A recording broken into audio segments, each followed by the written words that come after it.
Додека владата се фали дека се отвораат нови работни места, бројот на работници во индустријата паѓа.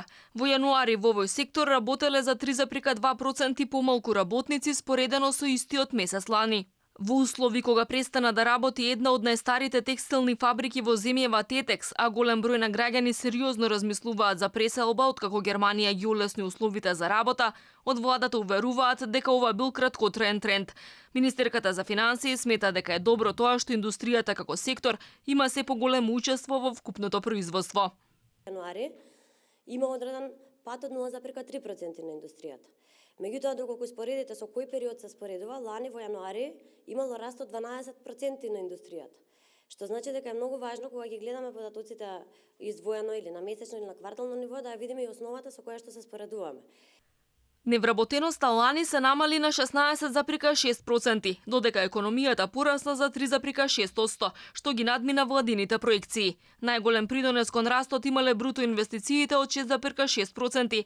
Лани многу била зголемена и јавната потрошувачка за 4,5%, што е многу повеќе отколку во 2018-та. Кај домаќинствата се забележува стабилен раст на трошењето од 3,5%, додека увозот за прв пат во последниве неколку години растал со поголема динамика од извозот со 9 наспроти 8,3%.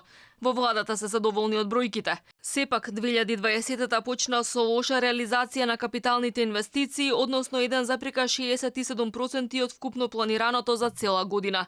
Ангеловска е задоволна од полнењето на буџетот во јануари и покрај тоа што за разлика од ДДВ, глобите, таксите и придонесите има ниска наплата на данокот на добивка. Во однос на капиталните инвестиции за првите 2 месеци ќе биде наскоро објавена, сега бројката е над 4% за првите 2 месеци реализација.